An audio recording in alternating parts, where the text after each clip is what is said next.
जी बिल्कुल, पंजाब भर की तरह शहर लाहौर में भी पतंगबाजी पर मुकम्मल तौर पर पाबंदी आयद है और शहर लाहौर की पुलिस, सिटी लाहौर की जो पुलिस है उसकी जानिब से पतंगबाजों के ख़िलाफ़ एक बड़ा क्रैकडाउन शुरू किया जा चुका है।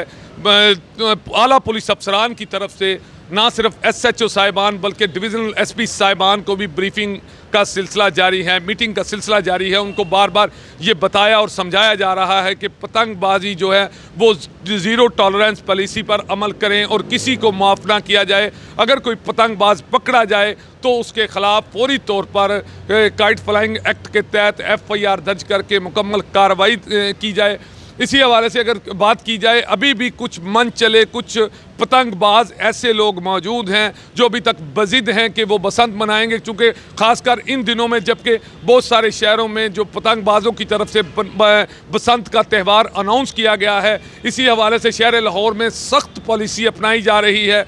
और CCPO लाहौर की जानिब से तमाम थानों के SHO साहिबान को बजरिया लेटर ये इतला दे दी गई है कि वो अपने अपने इलाकों को अच्छी तरह से चेक करें और किसी भी इलाके में अगर पतंगबाजी होती हुई दिखाई दी तो उसका जवाब दे इलाके का SHO होगा और उससे मुकम्मल तौर पर पूछा जाएगा। इसी हवाले से पुलिस के SHO साहिबान जो हैं अपने मुलाजमीन को बार बार ये हदायत जारी कर रहे हैं कि इलाके भर में बार बार चेक किया जाए कि कोई पतंगबाज तो नहीं है। और दूसरी जानिब पुलिस की जानिब से उन कारखानों को, उन फैक्ट्रियों को जहां पर पतंगें डोर बनाई जाती हैं उनको पकड़ा जा रहा है, उनके ख़िलाफ़ कार्रवाई की जा रही है, उनके ख़िलाफ़ मुकदमात दर्ज किए जा रहे हैं, उन्हें सील किया जा रहा है। इसी हवाले से आज DIG साहब की तरफ से, CCPO लाहौर की तरफ से दोबारा से एक बड़ा क्रैकडाउन पतंगबाजों के ख़िलाफ़ शुरू किया गया है और तमाम SHO साहिबान इस वक्त फील्ड में मौजूद हैं। वो उनका यही कहना है कि शहर लाहौर में जो है वो मुकम्मल तौर पर पतंगबाजी पर पाबंदी आयद है। ये वो खूनी खेल है,